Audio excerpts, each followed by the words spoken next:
Good morning everyone. आज है 15 जून और इस वीडियो में हम डिस्कस करेंगे 15 जून के current affair with static GK. पहला क्वेश्चन है, भारतीय नौसेना में शामिल किए गए चौथे युद्धपोत का नाम क्या है? ऑप्शन ए विक्रांत, बी संशोधक, सी सिंधु घोष या डी विक्रमादित्य। इसका सही आंसर है ऑप्शन बी संशोधक। ये चौथा युद्धपोत है। किसके द्वारा बनाया गया है? तो ये गार्डर रीच शिप बिल्डर्स के द्वारा बनाया गया। कहाँ इसका अवतरण किया गया? तो चेन्नई के कट्टुपल्ली में किया गया। बाकी की जो ऑप्शन है तो विक्रांत और विक्रमादित्य ये विमान वाहक पोत है और सिंधु घोष ये पनडुब्बी है। ये आपकी पनडुब्बी है और ये विमान वाहक पोत है। नेक्स्ट क्वेश्चन, निम्न में से किस राज्य के इशाद आम को जीआई टैग दिया गया है?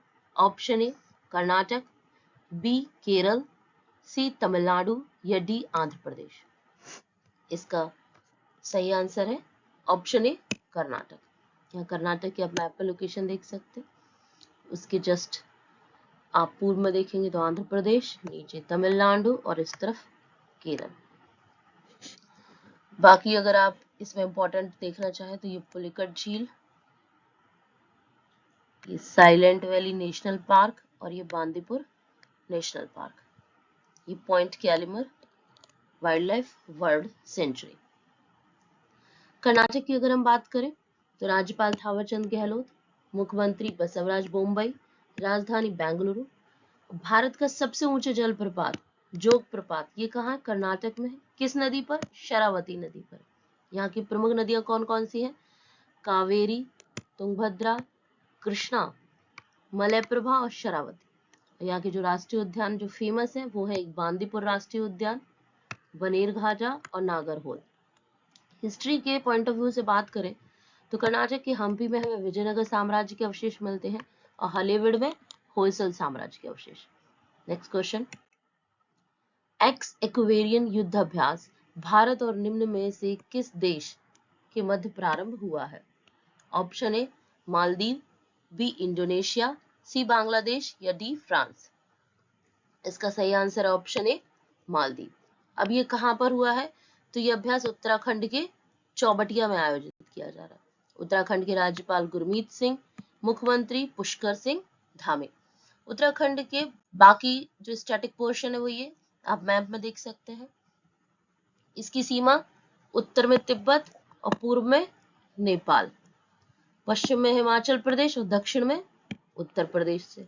उत्तराखंड को चिपको आंदोलन का जनक कहा जाता है। यहाँ के जो फेमस राष्ट्रीय उद्यान है जिम कॉर्बेट राष्ट्रीय उद्यान, जो कि भारत का पहला राष्ट्रीय उद्यान था, और जो टाइगर प्रोजेक्ट है वो सबसे पहले यहीं पर लागू किया गया। फूलों की घाटी राष्ट्रीय उद्यान, नंदा देवी, राजाजी, गोविंद पशु विहार, गंगोत्री, ये सभी राष्ट्रीय उद्यान। और यहाँ की जो फेमस नदी है वो कौन कौन सी? अलकनंदा और भागीरथी। इनको अगर ये दोनों मिलती है तब कौन सी बनती है? गंगा। उसके बाद रामगंगा, कोशी, टोंस, धौली गंगा, पिंडार प्रमुख नदियां। इनकी अगर आप लोकेशन देखें, ये गोविंद पशु विहार, यहाँ नंदा देवी बायोस्फीयर, ये जिम कॉर्बेट और ये राजाजी नेशनल पार्क। उसके बाद नदियां तो ये यमुना, ये भागीरथी, अलकनंदा, ये गंगा, तो ये सभी आप इसमें देख सकते हैं। नेक्स्ट क्वेश्चन, आरबीआई के द्वारा अपना नया उप कार्यालय निम्न में से किस राज्य में खोला जाएगा? Option A Assam, B Meghalaya, C Manipur या डी नागालैंड। इसका सही आंसर है ऑप्शन डी नागालैंड। और ये नागालैंड की राजधानी कोहिमा में खोला जाएगा। इस साइड में आप मैप में देख सकते हैं। नागालैंड के उत्तर में अरुणाचल प्रदेश, पश्चिम में असम, दक्षिण में मणिपुर और पूर्व में म्यांमार है। नेक्स्ट क्वेश्चन, निम्न में से किसने एथलेटिक फेडरेशन ऑफ इंडिया की चयन समिति के अध्यक्ष पद से इस्तीफा दिया है? Option A Anurag Thakur, B Anshu Malik, C Harmanpreet Singh या डी गुरबचन सिंह रंधावा। इसका सही आंसर है Gurbachan Singh Randhawa. Next question, CoWIN portal की तर्ज पर बच्चों के टीकाकरण के लिए निम्न में से कौन सा पोर्टल प्रारंभ किया जाएगा? ए आई विल, ऑप्शन बी यूविन, ऑप्शन सी सेव बचपन या ऑप्शन डी सेव चाइल्ड। इसका सही आंसर है ऑप्शन बी, यूवेन। कोविन पोर्टल जो कि कोविड के समय टीकाकरण के लिए था, जब इसमें आप टीकाकरण कराते थे तो आपकी नेक्स्ट डोज कब लगनी, इसका मैसेज आपके रजिस्टर्ड मोबाइल नंबर पर आता था। इसी प्रकार का यूविन पोर्टल में होगा, जब बच्चों का पहला टीकाकरण होगा तो अगला टीकाकरण किस दिन को होना है, इसका मैसेज आपके रजिस्टर्ड मोबाइल नंबर पर प्राप्त होगा, जिससे कि बच्चों के टीकाकरण में किसी भी प्रकार का अंतराल ना आए और उनका लगातार टीकाकरण होता रहे। नेक्स्ट क्वेश्चन, फोर्ब्स की शीर्ष 2000 कंपनियों की सूची में भारत की रिलायंस इंडस्ट्रीज किस स्थान पर है?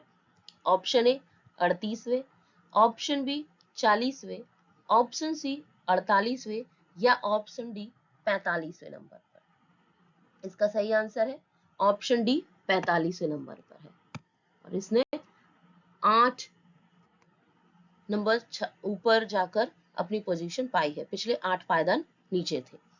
अगला प्रश्न, डार्क पैटर्न, ये एक शब्दावली है जो यूज की जाती है निम्न में से किसी कंपनी में। अब इस पर रोक लगाने के लिए सरकार ने निम्न में से किस क्षेत्र की कंपनियों को स्वनियामक, मतलब आप सेल्फ रेगुलेटरी बनाइए, उसके निर्देश दिए हैं?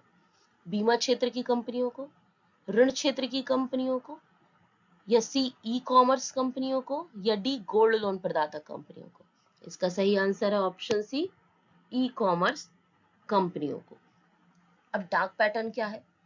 तो जब भी आप ई कॉमर्स वेबसाइट से कोई चीज खरीदते हैं, परचेज करते हैं, तो वहां पर जब आप देखते हैं तो कुछ और प्राइस दिया जाता है, जैसे ही आप खरीदने के लिए चेकआउट करते हैं तो उसके प्राइस बढ़ा दिए जाते हैं या बदल दिए जाते हैं। गैर जरूरी वस्तुओं की खरीदारी को प्रोत्साहित करने के लिए ये आपके कार्ट में या आपके शॉपिंग कार्ट में अलग अलग सामान ऐड करते हैं और ग्राहकों को बरगलाने का प्रयास करते हैं, तो इस कार्य को डार्क पैटर्न कहा जाता है।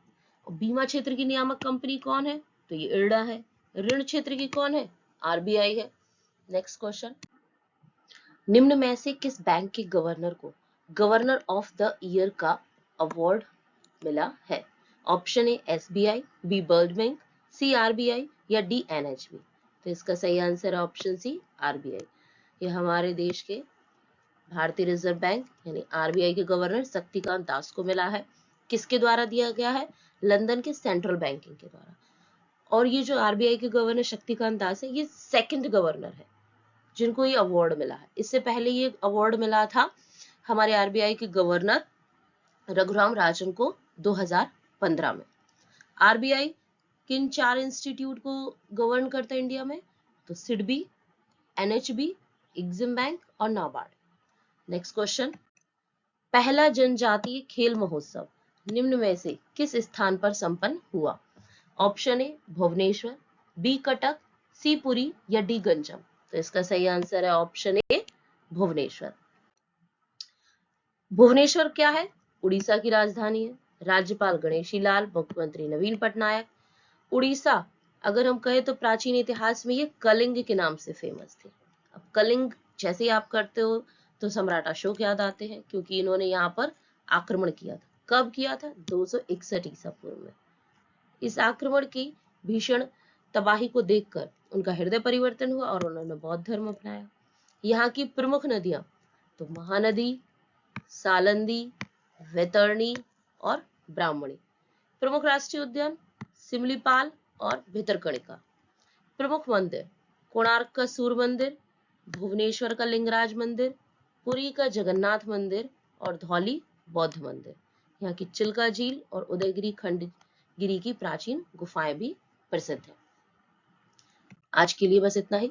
तब तक लर्न करें, रिवाइज करें